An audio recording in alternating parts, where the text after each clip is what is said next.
नमस्कार दोस्तों, स्वागत है आप सभी का मेरे YouTube channel law by KP में। आज हम पढ़ने वाले हैं भारतीय संविदा अधिनियम 1872 की धारा 53 और 54 के बारे में।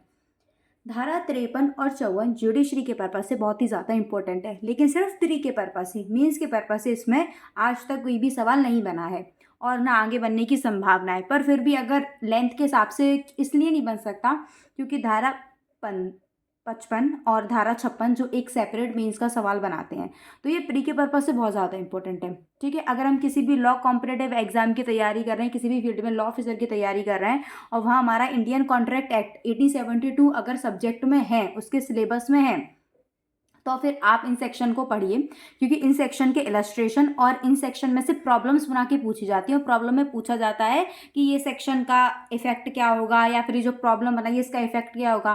तो अगर जब भी आप सेक्शन पढ़ते हैं ना, तो आप समझ जाते हैं कि सेक्शन क्या कहना चाह रहा है, और जब इस प्रकार की कोई प्रॉब्लम आती है तो फिर हम उसे कैसे डील करेंगे या उसमें क्या होगा, है ना। अगर इस प्रकार का कोई कॉन्ट्रैक्ट होता है तो वो वॉइड होगा, वॉइडेबल होगा या कंपनसेशन मिलेगा, तो ये सब हमें तब पता पड़ता है जब हम इस सेक्शन को अच्छे से पढ़ते हैं। तो इस सेक्शन को जुडिशरी या किसी भी लॉ कॉम्पिटेटिव एग्जाम के पर्पज से बहुत ही ज़्यादा इंपॉर्टेंट है।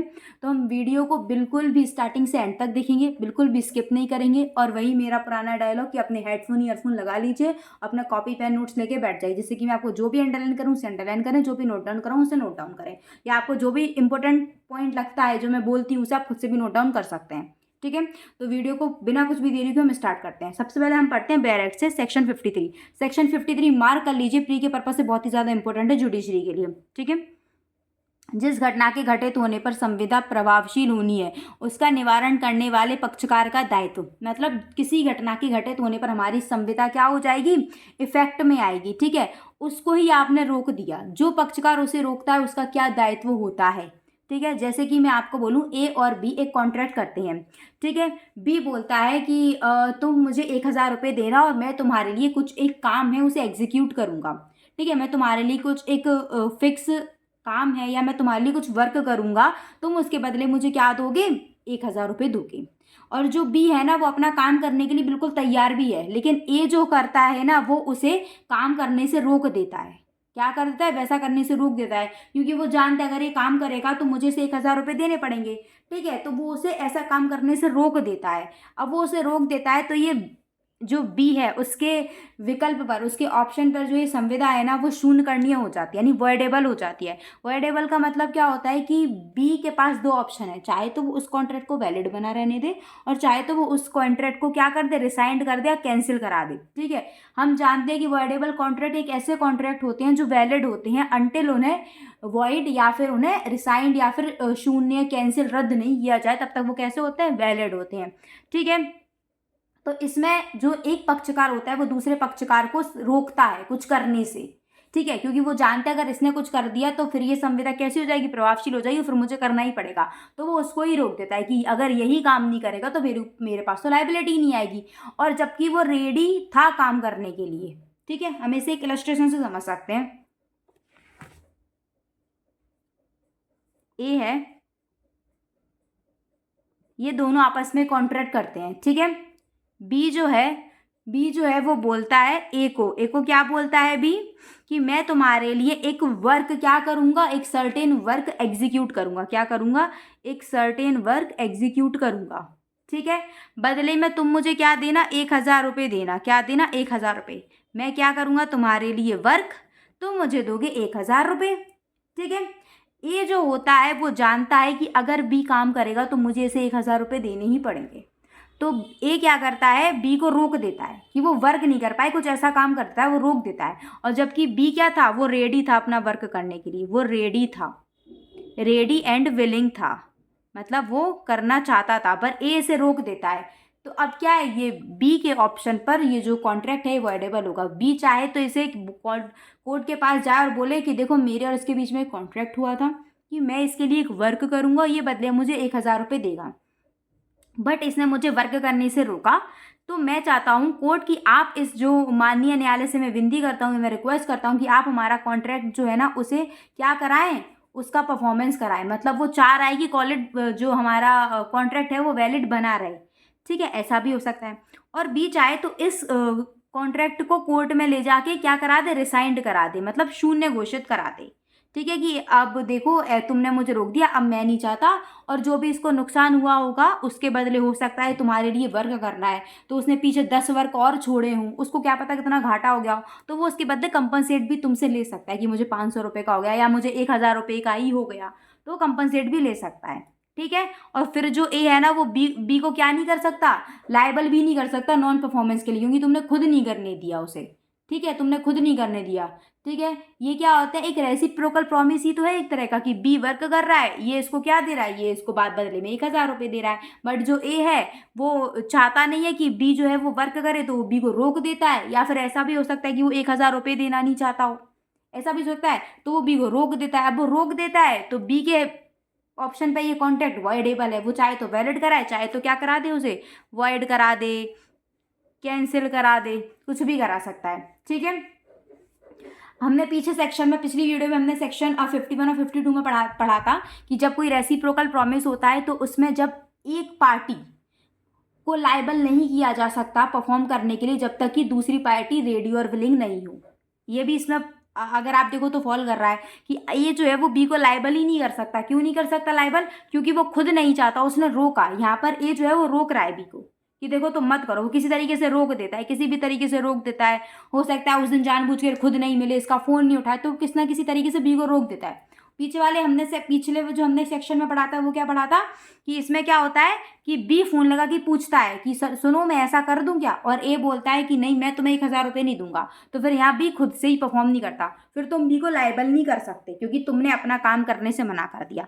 पिछले सेक्शन में क्या होता है, ए जो होता है एक पक्षकार, ए नहीं बोलेंगे, कोई भी एक पक्षकार अपना वचन का पालन करने से मना कर देता है, तो दूसरे को तुम फिर दूसरे को नहीं बोल सकते कि तुम अपने वचन का पालन करो।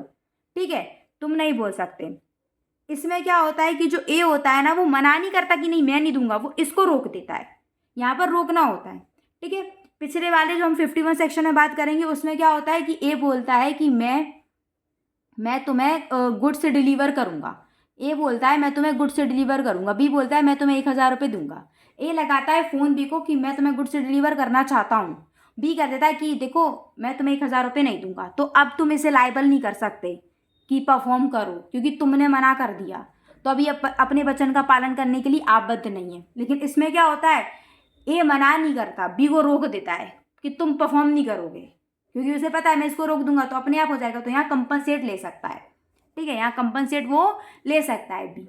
ठीक है, यहाँ पर भी कंपनसेट ले ही सकता है क्योंकि तुम्हें कुछ घाटा हुआ, तुमने कॉन्ट्रैक्ट किया, जब कॉन्ट्रैक्ट का ब्रीच होता है ना तो कॉन्ट्रैक्ट के ब्रीच के लिए रेमेडी होती हैं। क्या होती है? रेमेडी होती हैं।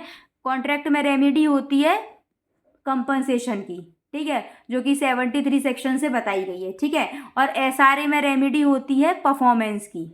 किसकी होती है? परफॉर्मेंस की होती है, जो कि एसआरए में बताई गई है कि परफॉर्मेंस कराया जाए। ठीक है, जब कोई ऐसा कुछ कॉन्ट्रैक्ट होता है जिसकी कंपनसेशन से हमें उसको कंपनसेट किया ही नहीं जा सकता, वो एक ऐसा कॉन्ट्रैक्ट है कि आप उसे कंपनसेट कर ही नहीं सकते। आप मुझे चाहे 10,000 रुपये दे दो, चाहे 20,000 रुपये दे दो, मेरे लिए तभी होगा जब मैं उसका परफॉर्मेंस होगा, तभी वो मेरे लिए जो कॉन्ट्रैक्ट है वो सही हो पाएगा। उसका आप कंपनसेट न्यायालय कर ही नहीं सकता, तो फिर न्यायालय उसे एसआरए में जाके परफॉर्म करवा देता है। और कभी ऐसा हो जाता है कि न्यायालय उसे परफॉर्म नहीं करा सकता या उसका कंपनसेशन किया जा सकता है, उसकी एक अपन वैल्यू लगा सकते हैं कि देखो आपको 10,000 का नुकसान हुआ, 20,000 का, तो कॉन्ट्रैक्ट के 73 सेक्शन से उसे क्या दे दिया जाता है? कंपनसेट कर दिया जाता है। ठीक है, या फिर उसे एसआरए में परफॉर्मेंस कराई जाती है। कॉन्ट्रैक्ट में जो सेक्शन होते हैं, कॉन्ट्रैक्ट में आप कंपनसेट कर सकते हो। एसआरए जो स्पेसिफिक डिफेक्ट होता है उसमें आप परफॉर्मेंस करवा सकते हो। जब हम एसआरए पढ़ेंगे तो मैं आपको बता दूंगी कि इसकी परफॉर्मेंस कैसे कराई जाएगी। बेसिकली इसकी परफॉर्मेंस सेक्शन 12 में बताई गई है कि परफॉर्मेंस कैसे कराई जाती है। ठीक है, पार्ट परफॉर्मेंस होती है या कैसी होती है ये भी बताई गई है। ठीक है, तो एसआरए में आपको बताया गया कि परफॉर्मेंस कैसे होता है। एसआरए का सेक्शन 10 में आपका बताया गया परफॉर्मेंस के बारे में, फिर सेक्शन 12 बताता है कि पार्ट परफॉर्मेंस कैसे होता है, और ऐसे आपके एसआरए में सेक्शन है जो बताते हैं कि किस कॉन्ट्रैक्ट का परफॉर्मेंस हो सकता है, किसका पार्ट परफॉर्मेंस हो सकता है, किसका परफॉर्मेंस नहीं हो सकता है, किस पार्टी के फेवर में परफॉर्मेंस होता है, किस पार्टी के फेवर में आप कोई परफॉर्मेंस नहीं करा सकते। तो परफॉर्मेंस के बारे में सारी जानकारी आपको एसआरए में मिलेगी, सेक्शन 10, 12, ठीक है, और 16, 14 से रिलेटेड सेक्शन है कि किसमें होता है किसमें नहीं होता है, ये सब इसमें आपको बताया जाएगा। अब अगर हम बात करें कॉन्ट्रैक्ट, तो कॉन्ट्रैक्ट के सेक्शन 73, 74 और 75 में किस प्रकार से बताया गया कि आप कंपनसेट कर सकते हो। ठीक है। कि मैं आपको एक बात बताती हूँ, जब भी ब्रीच ऑफ कॉन्ट्रैक्ट होता है तो हमारे पास दो रेमेडी होती है। क्या रेमेडी होती है? या तो हम कॉन्ट्रैक्ट का पालन करवा लें, या फिर हमारा जो कॉन्ट्रैक्ट ब्रीच हुआ है उसके बदले हम कंपनसेट कर लें। तो जो कंपनसेशन की बात है ना, वो इंडियन कॉन्ट्रैक्ट एक्ट करता है 73, 74 और 75 में, कि रिमोट है, कि डायरेक्ट है, कि इनडायरेक्ट है, कैसा है। ठीक है। एसआरए में जो सेक्शन बताए गए हैं उसमें बताया जाता है कि परफॉर्मेंस कितना हो पाएगा, कि कितना परफॉर्मेंस नहीं हो पाएगा, कि पूरा हो सकता है, कि कितना नहीं। परफॉर्मेंस की बात इसमें की गई है। ठीक है। तो आई होप आपको क्लियर होगा। हम डायरेक्ट से और इसे एक बार रीड कर लेते हैं कि जबकि किसी संविदा में व्यतिकारी वचन मतलब क्या होता है? दोनों एक दूसरे को कुछ ना कुछ देने का वचन करते हैं। ठीक है। हो, और संविदा का एक पक्षकार दूसरे को उसके वचन का पालन करने से निवारित कर ले। मैं ये नहीं बोल रही हूँ कि वचनदाता मना कर रहा है कि वचन ग्रहीता मना कर रहा है, मैं सीधा बोल रही हूँ कि कोई भी एक पक्षकार दूसरे को कुछ करने से निवारित कर रहा है। ठीक है। हाँ, चलिए। तब वह संविदा इस प्रकार निवारित किए गए पक्षकार के विकल्प पर शून्य करणीय हो जाती है। क्या हो जाती है? अवॉइडेबल हो जाती है। और वह किसी भी हानि के लिए जो इसके पालन के परिणाम स्वरूप हुई है, वो दूसरे पक्षकार से इसे लेने के लिए क्या होता है? लायबल होता है, वो दूसरे पक्षकार से ले सकता है। ठीक है। इसका इलस्ट्रेशन है जो मैंने बताया, वही इलस्ट्रेशन है, आप एक बार पढ़ लीजिएगा। अब अगर हम बात करते हैं सेक्शन 54, तो सेक्शन 54 बात करता है व्यतिकारी वचन से गठित संविदा में उस वचन के व्यतिक्रम का प्रभाव जिसका पालन पहले किया जाना है। आप लोगों ने कॉन्ट्रैक्ट किया और कॉन्ट्रैक्ट में आपने स्पेसिफिक लिख दिया, या कॉन्ट्रैक्ट के नेचर ऑफ ट्रांजैक्शन से पता चल रहा है कि इसमें जो है ना पहले तुम परफॉर्म करोगे, और यदि वो पक्षकार अपना पहले परफॉर्मेंस नहीं करता तो क्या होगा? दूसरा लायबल नहीं होगा परफॉर्मेंस करने के लिए, और उसे तुम्हें कंपनसेट भी करना पड़ेगा। ठीक है। सबसे पहले हम बैरेक्ट से इसे रीड कर लेते हैं। ठीक है। बैरेक्ट बोलता है, जबकि कोई संविदा ऐसे व्यतिकारी वचनों से गठित हो जिसमें एक का पालन या पालन का दावा तब तक नहीं किया जा सकता जब तक दूसरे का पालन ना कर दिया जाए। मतलब नेचर ऑफ ट्रांजैक्शन ऐसा है कि पहले एक करेगा उसके बाद दूसरा करेगा, या फिर हमने कॉन्ट्रैक्ट में स्पेसिफाई एक्सप्रेस कर दिया है कि देखो पहले तुम करोगे देन उसके बाद मैं करूंगा, तो पहले तुम्हें ही करना पड़ेगा। अगर तुम नहीं करते हो तो मैं कर ही नहीं सकता ना, क्योंकि मेरा तो सेकंड है, पहले तुम करोगे देन मैं करूंगा। अब तुम नहीं कर रहे तो तुम मुझसे कैसे कह सकते हो, या मुझ पर कैसे दावा कर सकते हो कि तूने नहीं किया? ये तो इस पर दावा ही नहीं ला सकता ना, क्योंकि इसकी लायबिलिटी पहले थी, तुमको पहले करना है। तुम पहले नहीं करो, तुम मुझ पर दावा ला रहे हो कि सूट ला रहे हो कि तुमने क्यों नहीं किया। ऐसा नहीं होगा, पहले तुमको ही करना पड़ेगा। मैं ला सकता हूं तुम पे, ये जो है वो इस पर ला सकता है क्योंकि इसकी लायबिलिटी फर्स्ट है। ठीक है। आगे हम और पढ़ते हैं। ठीक है। और अंतिम वर्णित वचन का वचनदाता उसका पालन करने में असफल रहे, मतलब जिसकी अब लायबिलिटी हो वो असफल रहे। ठीक है।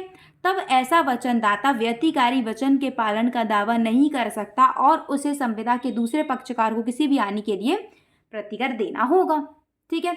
53 में क्या होता है? वो रोक देता है कि मैं कुछ ऐसा कर देता है कुछ गड़बड़ कि सामने वाला नहीं कर पाए। ठीक है। 54 में क्या हो रहा है कि उस जिसको करना है पहले, चाहे फिर वो वचन ग्रहीता हो चाहे वो वचनदाता हो, जिस पार्टी को पहले करना है वो पार्टी नहीं करती है, तो दूसरी फिर तुम उसे बाउंड नहीं कर सकती, अब तुम करो, क्योंकि तुम्हारा पहली लायबिलिटी थी करने की, तुमने नहीं किया, और अब उसको जो हानि हुई उसको तुमको कंपनसेट भी करना पड़ेगा। ठीक है। समझ में आया? मैं इसका एक एग्जाम्पल देके समझाती हूँ तो बहुत क्लियर हो जाएगा। देखिए, ए बी आपस में कॉन्ट्रैक्ट करते हैं। क्या करते हैं? ए और बी आपस में कॉन्ट्रैक्ट करते हैं। ठीक है। ए बोलता है कि मेरा एक शिप है। क्या है? मेरा एक शिप है जो 1 महीने बाद आएगा। क्या आएगा? 1 महीने बाद आएगा। ये दोनों कॉन्ट्रैक्ट कर रहे हैं किस तारीख को? ये दोनों कॉन्ट्रैक्ट कर रहे हैं, मान लेते हैं 1 मार्च 2025 को इन्होंने कॉन्ट्रैक्ट किया कि ये बोलता है मेरा एक शिप है जो 1 महीने बाद आएगा। मतलब 1 तारीख को ये बोल रहा है कि मेरा जो शिप है वो कब आएगा? 1 अप्रैल को आएगा, ये ऐसा बोल रहा है। ठीक है। तो जब ये मेरा शिप आ जाएगा ना 1 अप्रैल को, तब मैं इसको जो है ना वो तुमको दे दूंगा, मैं तुमको बेच दूंगा। कितने रुपए में बेच दूंगा? मैं तुमको ये बेच दूंगा अपना शिप 1 लाख रुपए में बेच दूंगा। बी बोलता है ओके, जब आपका शिप आएगा 1 मार्च, आपका शिप आप लोग 1 मार्च को कॉन्ट्रैक्ट कर रहे हो, आपका शिप वो बोलता है ये आपका शिप 1 महीने बाद यानी 1 अप्रैल को आएगा, तो मैं आपका शिप खरीद लूंगा। मैं बदले में आपको जो है ना, पर ये जो मैं 1 लाख रुपए है ना, ये मैं आपको आज अपना कॉन्ट्रैक्ट हुआ, आज कॉन्ट्रैक्ट के दिन से 7 दिन बाद दे दूंगा, आफ्टर 7 डे दे दूंगा। इट मीन्स ए को पैसे कब मिल जाने चाहिए? इस कॉन्ट्रैक्ट के हिसाब से कॉन्ट्रैक्ट का नेचर ऑफ ट्रांजेक्शन कैसा है, यहाँ पर पहले ए दे पाएगा कि बी दे पाएगा? ऑब्वियस है, ए का शिप आना है 1 महीने बाद, ए अपना शिप 1 महीने बाद ही तुमको बेच पाएगा। पर यार नेचर ऑफ ट्रांजेक्शन क्या बोल रहा है कि ये बोल रहा है कि आज अपन ने कॉन्ट्रैक्ट किया 1 मार्च 2025, मैं आज कॉन्ट्रैक्ट की दिनांक से 7 दिन बाद तुमको दूंगा। इसका मतलब है सीधा सीधा आज से 7 दिन बाद, मतलब मैं 8 मार्च को तुम्हें पैसे दे दूंगा, 8 मार्च 2025 को मैं तुम्हें पैसे दे दूंगा। इससे यही तो मतलब है। अब आप इस नेचर ऑफ ट्रांजेक्शन देखो, नेचर ऑफ ट्रांजेक्शन में कौन परफॉर्मेंस पहले करेगा? कौन करेगा? ए पहले अपना ये देगा शिप की, पहले बी पैसे देगा। ऑब्वियस है बी पैसे देगा, क्योंकि इसमें नेचर ऑफ ट्रांजेक्शन या जो ट्रांजेक्शन की जो बोली है या जो ट्रांजेक्शन की जो लिखावट है या जो ट्रांजेक्शन की ड्राफ्टिंग है वो ये बोल रही है कि 1 मार्च 2025 को ये दोनों आपस में संविदा करते हैं कि मेरा जो एक शिप है वो 1 महीने बाद आएगा और मैं आपको उसे 1 लाख रुपए में दे दूंगा। बी बोलता है ठीक है मैं आपका शिप 1 महीने बाद ले लूंगा, लेकिन मैं जो आपको पैसे हैं ना वो मैं 1 लाख आपको संविदा के 7 दिन बाद दूंगा, मतलब मैं आपको ये पहले ही दे दूंगा। इसका ये मतलब है। अगर फॉर एग्जांपल कॉन्ट्रैक्ट में सिर्फ इतना होता कि ये 1 मार्च 2025 को संविदा कर रहे हैं कि मैं जो है वो 1 महीने बाद तुम्हें अपना जहाज दूंगा 1 लाख रुपए में, बी बोलता है ठीक है जिस दिन आप मुझे जहाज देंगे उसी दिन मैं आपको रुपए दे दूंगा। अब नेचर ऑफ ट्रांजेक्शन ऐसा नहीं, अब नेचर ऑफ ट्रांजेक्शन है कैसा है? नेचर ऑफ ट्रांजेक्शन की इधर ये देगा इधर ये देगा, तो इसमें अब कोई पहले दूसरा नहीं करेगा, दोनों इकट्ठा इकट्ठा करेंगे। अगर यहाँ पर ए मना कर दे कि मैं नहीं देना चाह रहा तो बी लायबल नहीं होगा, बी मना कर दे कि मैं नहीं देना चाह रहा तो ए लायबल नहीं होगा, फिर ये कौन से 51 सेक्शन में चला जाएगा। ठीक है, समझ में मैं क्या कहना चाह रही हूँ? एक बार और समझाती हूँ। फॉर एग्जाम्पल इतना सोचो, ए और बी आपस में कॉन्ट्रैक्ट कर रहे हैं। क्या कॉन्ट्रैक्ट कर रहे हैं? ए ने बोला 1 मार्च को इन्होंने कॉन्ट्रैक्ट किया कि मेरा जो शिप है वो 1 अप्रैल को आ जाएगा, मैं 1 अप्रैल को शिप जो है वो तुम्हें 1 लाख रुपए में दे दूंगा, बेचना चाहता हूँ। ठीक है, बी बोलता है ओके मैं आपका जो शिप है ना वो मैं 1 महीने बाद 1 लाख रुपए में आपका शिप खरीद लूंगा, मतलब जिस दिन आप मुझे दोगे ना 1 अप्रैल को उसी दिन मैं आपको 1 लाख रुपए दे दूंगा, मतलब ये सेम टाइम पे करने का बोल रहे हैं। अब ये नेचर ऑफ ट्रांजेक्शन से क्या समझ में आ रहा है कि दोनों साथ साथ करेंगे। ये नेचर ऑफ ट्रांजेक्शन से यही लग रहा है। अगर आप पूरा इसका पढ़ोगे A to Z कि आप इसका लाइनिंग पढ़ोगे तो आपको समझ में आएगा कि दोनों सेम टाइम पे करेंगे। ये शिप देगा, ये से 1 लाख रुपए दे देगा। अब 1 अप्रैल को ये से फ़ोन लगाए या 30 मार्च को ये से फ़ोन लगाए ए कि हेलो मैं अपना शिप तुमको दे रहा हूँ 1 अप्रैल को, तुम मुझे रुपए दे देना। बी बोलते मैं नहीं दूंगा 1 लाख, तो अभी सेक्शन 51 वाला हो गया। अब बी जो है वो ए को लायबल नहीं कर सकता। क्यों नहीं कर सकता?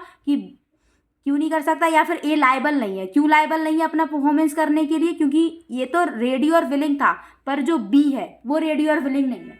या फिर फॉर एग्जाम्पल बी फ़ोन लगाए कि मेरे पास 1 लाख रुपए हैं, आज 30 मार्च है, अपन 1 अप्रैल को तुम मुझे शिप दे देना, मैं तुमको 1 लाख रुपए दूंगा।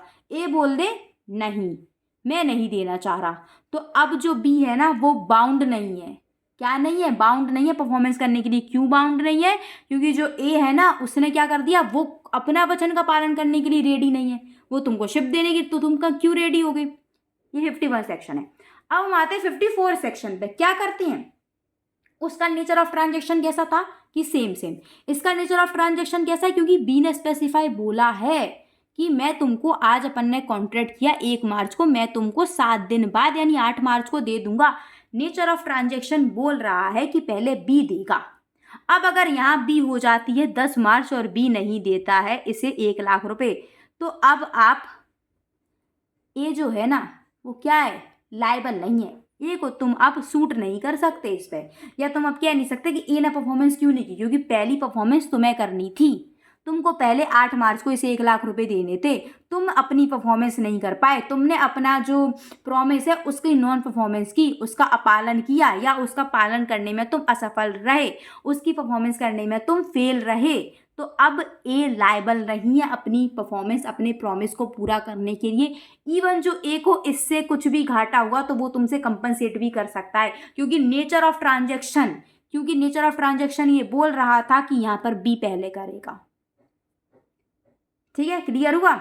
या तो नेचर ऑफ ट्रांजेक्शन से आप समझ सकते हो या एक्सप्रेसली लिखा हो। फॉर एग्जाम्पल इसी कॉन्ट्रैक्ट में एक्सप्रेसली लिख दिया जाता, क्या लिख दिया जाता? एक्सप्रेसली लिख दिया जाता कि जो बी है, बी आज 1 मार्च 2025 है, बी 15 मार्च 2025 को मुझे 50% एडवांस देगा। ये लिख दिया था कि बी मुझे 50% एडवांस देगा 15 मार्च को। अब एक्सप्रेसली कॉन्ट्रैक्ट में लिख गया है तो इसका क्या मतलब है, पहले बी 15 मार्च को मतलब 1 लाख का 50%, 50,000 ए को देगा, और देन फिर 1 मार्च 2025 के 1 महीने बाद, क्योंकि उसकी शिप 1 महीने बाद आएगी, यानी 1 अप्रैल को वो अपनी शिप इसको दे देगा। बाकी जो पैसे हैं बचे हुए, वो जो भी है वो फिर 1 अप्रैल को ही दे देगा। तो या तो ऐसा कॉन्ट्रैक्ट में लिखा हो, एक्सप्रेसली लिख दिया कि देखो 15 मार्च हमने कॉन्ट्रैक्ट किया, 1 मार्च, 15 मार्च 2025 को बी जो है वो 50% एडवांस ए को दे देगा, ठीक है। और जब 1 अप्रैल 2025 को जब मुझे शिप मिलेगी, तब मैं बाकी के बचे हुए 50% भी रुपए ए को दे दूंगा। तो ये एक्सप्रेसली लिखा है, इसमें भी पहले परफॉर्मेंस करेगा। अगर बी 15 मार्च को नहीं दे पाता पैसे, 15 मार्च तक या 15 मार्च को नहीं दे पाता, तो अब ए लायबल नहीं है, और ए को जो हानि हुई वो अलग, क्योंकि तुम नहीं करते इसका सौदा तो कोई और कर लेता सौदा, समझ रहे हो, कोई और कर लेता। अब तुमने कर लिया, अब बेचारा कहीं और नहीं कर पाया, उसको हानि होगी, तुमने क्यों नहीं दिया, तो तुमने कहा था, तो एक्सप्रेसली तुम लोगों ने संविधान में लिखा था। तो ये आपका सेक्शन 54 कहता है, ठीक है। समझ चुके, प्रतिकरण देना पड़ेगा। अब इसके मैं आपको इलस्ट्रेशन से और समझा देती हूँ। खा के पोत को का अपने द्वारा दिए जाने वाले स्थौरा को भरने और कलकत्ता से मॉरिशस तक प्रवहन करने के लिए भाड़े पर लेता है। कौन भाड़े पर ले रहा है, ए भाड़े पर ले रहा है, किसके, बी के पोत को, शिप को ले रहा है।